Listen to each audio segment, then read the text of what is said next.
Hello, and welcome to TCTV's Mission Nonprofit.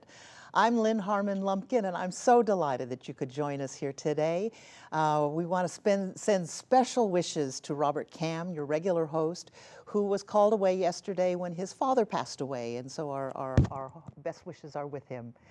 In the meantime, we're very pleased to have with us today representatives of the Boys and Girls Club of Thurston County, and sitting immediately to my left is Joe Ingolia, who is the Chief Executive Officer. Welcome, Joe. So nice to have you with us. Thanks, Lynn. It's very nice to be here. Excellent. And sitting next to him, we have our young man, Brandon Pavlik, who is the Youth of the Year of the Boys and Girls Club of Thurston County. Welcome and congratulations on your honor. We'll be looking forward to talking to you about how that all came about. Thank you. And finally, we have Patrick Grimes, who is the teen coordinator for the Boys and Girls Club. Welcome, welcome, welcome. It's so good to have you all here. Thank you. You know, I think a lot of us just assume we know what goes on with the Boys and Girls Club if we don't have children involved in it. And Joe, what is the mission exactly? Sure. We're there to help kids, school-age kids, during out-of-school time, grow up to be fantastic, giving, growing members of our community. So we're there in those after-school hours, usually when parents are at work or can't be there with their kids. And I suppose over the years, this has evolved to more of an after-school type of care program. The activity program. Sure, it's a little bit different than say, an after-school daycare. We are a program-based facility where the kids can come and go as they please and go to the programs that they enjoy. Everything from homework and tutoring and educational support to character and leadership skills, to physical fitness activities, to just recreational activities where they get to spend time with their friends and the staff members and really just enjoy one another's company. Well, what are some of the activities and so forth that you do to exalt your mission? Sure. First and foremost, we really have a very strong focus on education. We work very closely with families, with the schools, with the teachers, and of course with the kids themselves to support kids in their schoolwork and moving them towards graduating from high school and getting into college. You have mentors and we do. Counselors? We do. We have paid staff members. They're supplemented by volunteers who come in and they do everything from helping a kid directly with their homework to providing educational enrichment activities for the kids. And is it fun? It is a lot of fun. So everything we do at the club is fun because we say that we're not school and we know the kids don't have to be there. So if the kids aren't having fun, they're not going to come. So where is your facility located? Sure, we have 4 facilities here in Thurston County.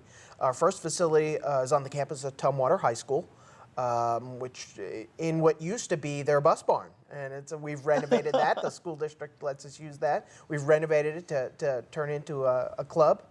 Second club that we opened was in Rochester. It's now in the Rochester Community Center, which is the old primary school off of Highway 12. And then our third club was in Lacey. That was founded originally out of Nisqually Middle School and now is in a surplus warehouse that the school district owns, and we renovated that, of course, and turned it into a busy, busy clubhouse. And then the last club we opened was in the fall of 2009. We opened an after-school program at a Jefferson Middle School on the west side, Olympia's west side. Fantastic. How many youth do you have involved in the program right now? Quite a bit. We see about 700 kids a day. 700 kids a day? Yeah, that's phenomenal. Pretty busy places. That's excellent. And what are the age ranges? We serve all school age. So we say that from the first day they start kindergarten to the last day they graduate high school. But the majority of our kids are between 7 and 12 years old. And do you see areas where you just know that being a member of the Boys and Girls Club has improved the quality of life for young people? Sure.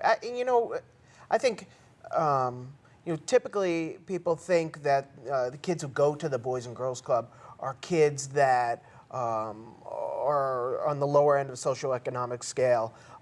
And really all kids attend the Boys and Girls Club. And, I always say that every kid could use another positive adult in their lives. So we see some cases where there are kids who could really use, whether it's a single parent family or just, both parents are really busy working or whatever the case is. We see a lot of cases where kids just need an adult to know that they're worth something and they have some value. And so, that brings up something that, and I'm sure you can verify this, that I talked to a social work administrator who did a lot of research with kids. And he once was very curious why you could take one child who lived right next door to another child. Sure. Same socioeconomic situation, same groups, same school, and yet one kid achieved and had a life that he would call successful, and the other child did not. Mm-hmm. And so he was curious, what was it that made the difference? And the research said one adult. That is absolutely right. That's funny that you said that. I remember a long time ago when I was in college, I had a professor, one of my professors was teaching human development, and he said, listen, you're going to learn a lot through your career, and he said the truth of the matter is that you're going to learn, what kids really need is just somebody who loves and cares about them and will support them. Doesn't mean you're always going to say yes to them or always tell them that they're right. In fact, that may be the wrong thing sometimes. But you're right. We think one person can make a huge difference in the lives of a kid. Make you feel like you're worth something. Yeah. If you don't. Well, Brandon. Yes. What he says, is it true? Is it a Boys and Of Football course Club? it is. That basically summarizes And what has it. been your experience with the Boys and Girls Club? How long have you been a member, first Well, of all? I've been a member since 2007. And what are some of the activities that you participated in? I participate in all of them, really. I'll bet you're kind of becoming a mentor to the younger kids. Yes, I junior staff, which is a program where you just mentor the kids. And so what was it that brought you this honor of being the Youth of the Year? Well, just me junior staffing and showing commitment to the club and helping out a lot. And how do you think being a member is going to serve you for the rest of your life? Well, before the club, I was antisocial, and now I love meeting new people, and it's a great experience. And that enhances your life, you find? Yeah, I think it does. And are some of your best friends, are they club members too? Well, all my best friends I've met are through the club. Well, that's wonderful. Well, now we have Patrick over here, and you're the head of the teen program. Yes, ma'am. And so, what does that mean exactly? What do your jobs entail? My job is to help my teams to be I like to help them to be the very best that they can be in their homework and just in life in general. To help them overcome things, to be there, to speak to them, share things in my past to help them that they're going through. So I'm kind of like an open book to them, there's, with Brandon and a lot of other ones, to help them and guide them through their situation and keep them positive and going, when tough times are hard, just, stand tall, keep moving, keep believing, and you're going to get through it. That sounds very satisfying. I can tell the way you're. Oh yeah, I mean, let me tell you, since I've been at the club here, I've really enjoyed myself. I've always worked with kids, but this club here, I really love what I do, and I would do anything for this club, for Joe, for Shelika, for the kids. I just love to help out and love to be a big part of an organization as this is. Watching this organization grow over the years and to reach out to the community, to the kids, and turn them around. Some come through that are rough, and then I've had some, and I've turned them around. Just being there and social, and giving them positive feedback and and so forth on. I'll bet they touch base with you after they leave the program and grow up. They must. Oh, they do. I see quite a few of them. It's really rewarding when they leave high school and they go to college, and it might be a month or a year later, and they thank me for being there. A lot of them have come to the club. I've coached a lot of them too, and so I do get to see them in the neighborhood and doing wonderful, positive things. Makes me feel good to, plant that seed in them, and Well, I don't think Brandon did a very good job in explaining why it was that he was honored as Youth of the Year. Maybe you could get. Me and Brandon got to really know each other quite a bit over the years. There's a lot of things that he went through that I've gone through that I've shared with him and helped him to overcome these situations and to make him stronger and better. And he really has come a long ways. And he gets along with everybody in the teen center. He doesn't argue about doing anything. We run a lot of programs, the Keystone program, where we reach out to the community. Go to retirement homes and things like that, or paint graffiti. Money Matter, we run Money Matter, teaching them how to manage their money, to be successful doing that when they're in their buying a car or and so forth. How to manage their money. Sometimes those skills are overlooked. Yeah, they are, and so they get a kick out of that. And goals for graduation, setting them up and getting them ready to make sure they got their short-term, middle-term, and long-term goal. And Brandon has just been really there and focused. And junior staff, and he talked about that, is where they go out in each room. We have art, ed, tech, gym, rec, and they go out and they assist and they help the other staff members. And while they can't go get the balls or something, they will go because we're there to watch the kids and make sure that they're having fun and safe. And so they'll go do something for one of the staff members and come back and everything. And so, yeah, he's done really wonderful. Really good. See, there you go. Yeah. Well, Joe, if we were to walk into one of the facilities, Sure. what would we see? You would see an absolute beehive of activity.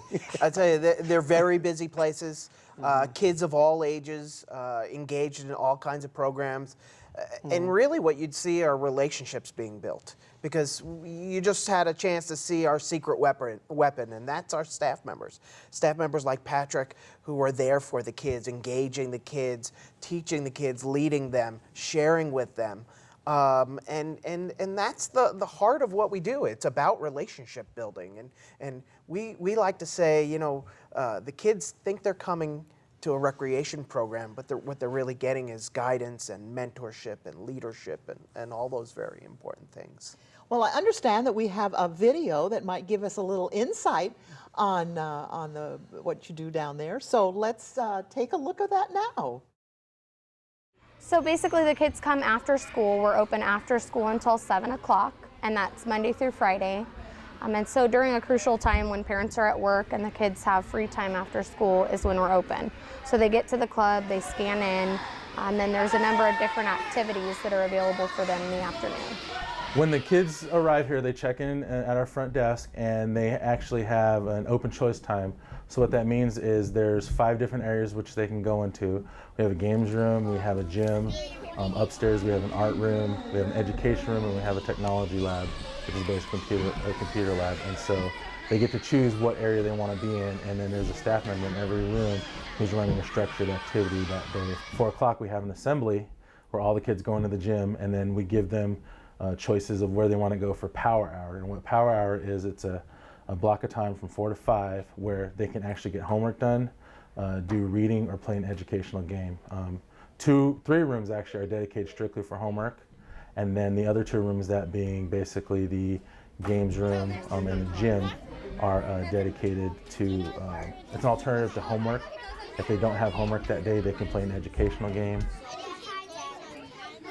I've been coming to the Boys and Girls Club since I was 5. My favorite thing to do every single day here would be go to Ed Room and read books just a lot, and I love the activities here. We have family nights every month, and so family nights usually happen from 6 to 8 or 6:30 to 8:30 p.m. at night. And what that is during that time we'll feed them. It could be a pizza feed, it could be a spaghetti feed. We basically pick something different every time. And so along with actually getting fed, we'll have an activity. This month, March's family night, we'll actually have food and talent show. We've had everything from indoor soccer with an inflatable arena. We've shown movies. We just got a Xbox Connect. Well, I just absolutely love to go to family night because you get free food and dessert. each time it's different. I think one of my favorite parts is dancing with the kids, especially during our summer camp. We play some games in the morning because some of the kids, the club opens at 7:30 in the summer, and so by the time we get to assembly, they're still a little drowsy. So we'll get them up, we'll do some dancing, and I like dancing with the kids. My favorite area of the club, I would have to say, is the games room. I feel like the games room is really the heart and soul of the club. It's kind of the hub. All of the kids have to come through the games room. It's where the most activity goes on. They do tournaments. They have a lot of social recreation time. I started in Washington at Boys and Girls Clubs in the games room. The cost is $25, and that's for the school year. So that goes from September to June, and that's one-time fee, and that includes transportation. So we try hard to keep our fees low so that everybody can have an opportunity to join the clubs. And even if they can't afford that $25 annual fee, we still have scholarship opportunities. We're not going to turn any kids away for lack of funds or with the economy and whatnot. So we'll find a way to get kids in. We really depend on community members to make donations. We do get grants, and so it's a community Boys and Girls Club. And if it weren't for the community, then we wouldn't really be able to have a Boys and Girls Club. Honestly, Boys and Girls Clubs is really a resource for families, not just the kids, but the entire family. We're a resource for parents. We connect families to different resources in the community, and I think that we're really a bridge for a lot of things that families need. So. Well, that was just excellent. That was great. Just really great. It makes me want to go. And it looks immaculately clean. It's so festive and well painted and colorful, and then all of those activities that you have going on there, and everybody looked so engaged and having fun. Boy, congratulations! It's just a wonderful place to go. And so you said you're open 5 days a week. Mm-hmm. And you take all of these kids, you've got, what, 4 locations, and it's only $25 a year? And, Right. and he mentioned something about transportation was involved in that. $25 a child in no way comes close to covering all the expenses that you surely have to have to operate an organization of that size. So how do you fund yourselves? Sure, we do everything and anything we can to raise funds. About 98% of our funding is local here in Thurston County. We do all kinds of things, everything from grant writing, of course, to special event fundraisers, to sort of a traditional annual campaign. We call it our It Just Takes One campaign. Well, there we go. So, and we do a variety of activities to try to raise that funding. You know, it's so easy to see a group as well known. I mean, how long has the Boys and Girls Club been around? It's been Nationally over 100 years. I think coming up on 105 years. And many of us, you know, have been involved in the Boys and Girls Club ourselves at one time or another. And so you see an organization like that, and it looks so well established, and they must be doing really well and all that. And we fail to recognize that it is imperative that donations are received and on a regular basis, or there's no way that these organizations can continue. Oh, that's absolutely true. Whether it's for the Boys and Girls Clubs or any of our local nonprofits. I mean, we get really excited when we have a successful fundraiser, and then we typically celebrate for 2 or 3 minutes and say, let's get back at it again. Exactly. So. It's never resting. Has the times when we've had these recessive times, has that impacted your fundraising? It has, but you know, of course, again, like many nonprofits, when times are tough, not only do our resource bases shrink, but the need grows. So we find we're serving more kids than ever. So we have to be really smart about how we raise funds and really get out there and work hard for the kids. So we could be safe to say that businesses, I mean, you know, if we have businesses watching and saying, well, what can I do to support my community, that this would be a good place to give a donation, and for other types of organizations or church groups or other groups that want to raise money and, you know, let's share with what we have. You would be willing to take any of that. Absolutely. We say we want to give everybody a chance to say yes to kids. And any of our viewers, if they Sure. wanted to write a check, they could even send it to us, but we're going to give address and information so folks know how to get in touch with you. So it's really important to know that a group like this needs this continuous support. And the reason you look so good is because of these things, and that's what we want. Sure. Right? We want our Absolutely. kids to come there and have a good feeling. And you did emphasize there's no socioeconomic parameters for this. This is for everybody. It's for every kid. And one kid might come every night after school, and another might come 3 times a month. Or, That's exactly right. And every kid and every family has a different need. And right, some kids are tried and true club kids like Brandon here, come every single day. And some kids, right, they may come just a couple times a month or so. And then you pointed out also that you help with homework, and so that's not a problem. It's not like you're going to go play Sure. after school and Sure. not get the stuff done. Sure. What about volunteers? Absolutely. We have a paid staff. They're kind of the core of what we do is our paid staff. But we have a variety of volunteers who are able to bring their abilities and interests to support the kids. We have volunteers who come and do scrapbooking, volunteers who play basketball, volunteers who play chess with the kids, a little bit of everything. So and again, I dare say that you would take a volunteer once a month, or you'd take them. Absolutely right. It just depends. We have some volunteers who come almost every day. And so that also is important. So if any of our viewers are looking for something to do with their time, retired, or want a little something to do, that you could come by and help out. And it looks like you could help out with whatever your skill or special talent might be. If you're a great chess player, then this would be a good thing to do. Surely. So surely you have plans for the future.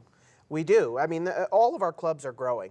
But we're looking at a very strategic relationship with the Olympia School District. We're hoping to build a club on the west side of Olympia in the Garfield Elementary School neighborhood. Fantastic.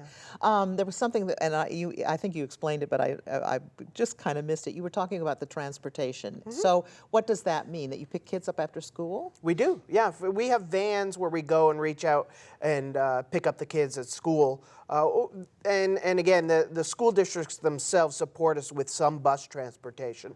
And they've all been very cooperative because they see the value of the club after school. Many of our school districts, all of our school districts that we work with, are very forward-thinking in the sense that they know at 3:15 when the bell rings, those kids don't stop being their kids. So those kids who have homework support, a healthy snack and supervision and a safe place in the afternoon, come to school the next day better prepared. That's just fantastic. Have you seen some real success stories where obviously we have Brandon here, but you've seen some kids come in and you think, oh boy, it looks like the end of the ropes for this kid, and give them a year, and how's that going for you, Patrick? Oh, very well. As far as I do, I have teens who come in very rough, but after a week or two, a month, and they get engaged in the other kids, and they take to them or to her, and they make them feel welcome as a family. And we start playing pool or running our activities, Money Matter and all that. And within that amount of time, they're a different person. And I've had a lot of parents compliment me too. What'd you do with Johnny, or what'd you do with Susan? Seem really more outgoing and open, instead of closed up in their shells and everything. So yeah, I try to do everything I can for them. And all of us who have been parents, and it can be some of the greatest parents in the world.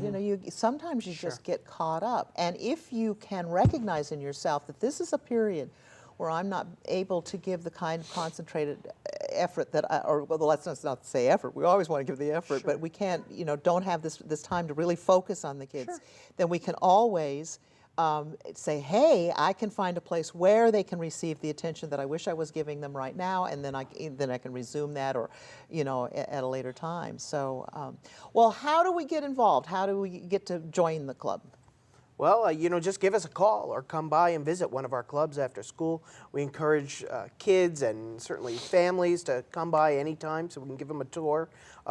Donors or volunteers, same thing, to either check out our website or give us a phone call, and we'd love to show you the club. It's kind of our dirty little secret. When we can show somebody the club, we know we get them hooked because it's so engaging. So. Excellent. Well, you know, it's just been delightful to have you all here, and continued success. And we're going to put up your web address, and we encourage you, you know, the folks to go online and see the information there if you want to contribute, volunteer, and particularly if you want your son or daughter to come, or the whole family to come and enjoy all the benefits that the Boys and Girls Club of Thurston County offer us. So thanks again for being with us. Our guests today have been Joe Ingolia, who is the Chief Executive Officer of the Boys and Girls Club of Thurston County, and our fine young man, Brandon Pavlik, who is the Youth of the Year for the Boys and Girls Club of Thurston County. And thanks to you, Patrick Grimes, who is the team coordinator at Boys and Girls Club. It's been a pleasure to have you. Keep up the good work. You know, not only do we love to have things that are good for our kids, our own kids, but it's good for our whole community if all the kids have the kinds of activities that serve them well. And this is certainly an option that everybody ought to look into. Great. Thanks so much for being here. For Robert Cam, I'm Lynn Harmon Lumpkin. Have a great day.